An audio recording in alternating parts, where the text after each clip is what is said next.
Vivimos en una época que es, una paradoja increíble. Por un lado, hemos alcanzado niveles de libertad y derechos que eran de verdad impensables en toda la historia. Pero por otro, enfrentamos crisis ecológicas, sociales y hasta de sentido que nos ponen en jaque. En este análisis, vamos a meternos de lleno en las ideas del filósofo Ken Wilber, para intentar desentrañar esta contradicción tan fundamental de nuestro tiempo. Y justo esa es la gran pregunta que vamos a tratar de responder. ¿Cómo es posible que estas dos cosas sean ciertas al mismo tiempo? O sea, ¿de dónde sale esta tensión tan loca entre una libertad que no para de crecer y un peligro que parece inminente? Para entenderlo, tenemos que hacer un viaje en el tiempo, al momento exacto del primer gran quiebre que le dio forma al mundo moderno. Muy bien, vamos a sumergirnos en esto. Resulta que el primer gran salto, el primer acto de rebeldía de la modernidad, fue algo radical: separar la mente humana de las leyes de la naturaleza. Este movimiento, que se conoce como la Gran Diferenciación, lo cambió absolutamente todo. A ver, para entender esta ruptura, tenemos que tener claros dos conceptos clave. Por un lado, tenemos la biosfera. Es el mundo físico, el de la biología, la cadena alimenticia, la supervivencia del más fuerte, ya saben. Y por otro, de repente emerge la noosfera, el mundo de las ideas, la cultura, la moral, las leyes, un reino creado por completo por la mente humana. Y aquí viene lo fascinante. Vean cómo se invierten por completo las reglas del juego. En la biosfera, la fuerza bruta, el poder, es lo que decide qué está bien y qué está mal. El pez grande se come el chico y punto. Pero en la nosfera, un concepto abstracto como la justicia puede crear y limitar el poder. O sea, el derecho puede voltearse y decirle a más fuerte: oye, hasta aquí llegas. Es una revolución total. Y ojo, que esto no es pura teoría, tiene consecuencias históricas que podemos ver. Miren este dato del poder público. En las sociedades horticultoras, donde la fuerza física no era el factor clave, el poder estaba repartido casi a la mitad. Pero llega el arado. En las sociedades agrarias, un invento que exigía una fuerza física tremenda, y ¡pum!, el poder público se va casi por completo a los hombres. Y es crucial entender esto. No fue por maldad, sino por las frías y duras reglas de la biosfera. Esta separación entre mente y naturaleza tuvo una consecuencia monumental, quizá la más importante de todas, y es que por primerísima vez en la historia se volvió posible pensar en algo como la igualdad universal. El valor de una persona, por fin, podía ser independiente de su cuerpo. Y aquí está el meollo de esta liberación. Con el surgimiento de la nosfera, con el poder de ideas como los derechos y la justicia, la biología dejó de ser una sentencia. Que alguien pudiera o no manejar un arado, de repente se volvió irrelevante para su derecho a votar, a tener una educación o a participar en la vida pública. Esta línea de tiempo es súper reveladora. Los grandes movimientos de liberación, como el feminismo o el abolicionismo, no surgieron nada más para corregir un error de miles de años. Según esta visión, surgieron porque una forma completamente nueva de pensar, anclada en la nosfera, los hizo posibles. Sencillamente, no podían haber existido antes. Pero espérense, que la ola de separación no se detuvo ahí.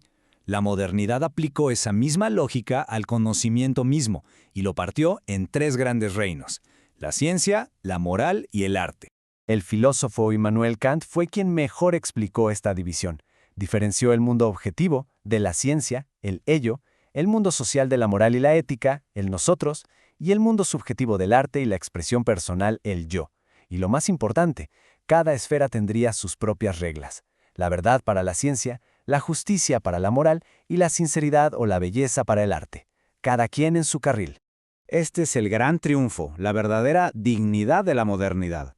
Se liberó a la ciencia del dogma religioso, al arte de la obligación de dar lecciones de moral y a la moral de la pura conveniencia política. Y esto, claro, detonó una explosión de conocimiento y creatividad como nunca antes se había visto en cada uno de esos campos. Pero justo aquí, en medio de toda esta celebración, es donde la historia da un giro oscuro. Porque junto con estas liberaciones tan necesarias, se coló una consecuencia no deseada. Un desastre, de hecho, que seguimos pagando hasta hoy. El grito de batalla de la Ilustración fue un rotundo "no más mitos". Y era un grito justificado. Era una rebelión necesaria contra las creencias religiosas prerracionales, esas que se tomaban al pie de la letra y que habían ahogado el pensamiento libre durante siglos. Pero, en la prisa por demoler la cárcel del mito, la modernidad cometió un error garrafal. Su nuevo lema, sin querer queriendo, se convirtió en "no más ascenso". O sea, no solo se rechazó el mito, sino cualquier forma de espiritualidad transracional, cualquier idea de trascendencia. Como dicen por ahí, se tiró al bebé de la experiencia espiritual genuina junto con el agua sucia de la mitología. La famosa y a menudo malinterpretada frase de Nietzsche resume perfectamente el resultado. Al declarar la muerte del Dios mítico y dogmático, el Occidente moderno también se cerró la puerta a la posibilidad de cualquier cosa divina que fuera más allá de la razón, de cualquier dimensión más profunda o más alta de la existencia. Y este rechazo del ascenso, de esa dimensión vertical de la realidad, tuvo un efecto devastador. Colapsó toda nuestra visión del mundo. La dejó completamente plana.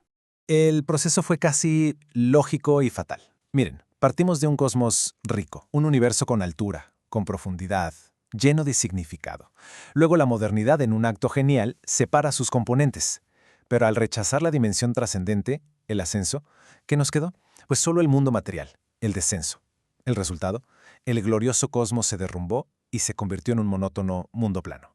Y este contraste es la clave de casi todas nuestras crisis actuales. El cosmos tenía profundidad, valores, sentido. Era un mundo de mejores y peores. El mundo plano solo tiene superficie, mediciones, función, un mundo de más grandes o más rápidos, pero sin un valor propio. La pregunta, ¿qué significa esto?, fue reemplazada por una mucho más pobre. ¿Cómo funciona esto? Así, el desastre de la modernidad fue una reducción brutal. Los tres grandes reinos del saber, arte, moral y ciencia, fueron aplastados hasta quedar solo uno. La ciencia objetiva se convirtió en el único lenguaje considerado real, y los mundos riquísimos del interior del yo y los mundos que compartimos, del nosotros, fueron vistos como meras fantasías subjetivas frente al mundo real de los objetos, de los ellos. Entonces, ¿qué hacemos con todo esto? Bueno, según esta visión, el gran desafío de nuestro tiempo es sanar esta fractura, pero, y esto es importantísimo, sin renunciar a todas las libertades que tanto trabajo costó conseguir. La tarea no es, y esto es clave, volver a mezclar todo como en el pasado. No. Se trata de buscar una integración de un nivel superior. Reconectar la mente y la naturaleza sin que una aplaste a la otra. Integrar los mundos del yo, del nosotros y del ello en una visión mucho más completa. Se trata de dar el siguiente paso evolutivo, no de dar un paso para atrás. Lo que nos lleva a la pregunta final, y la más importante de todas. Si los grandes movimientos nos liberaron de la tiranía de la biología y del dogma, ¿cuál es la próxima frontera? Quizá, solo quizá, la siguiente gran liberación de la humanidad sea la liberación de la conciencia misma. Salir de este exilio autoimpuesto en un mundo plano para redescubrir la altura, la profundidad y el asombro del cosmos.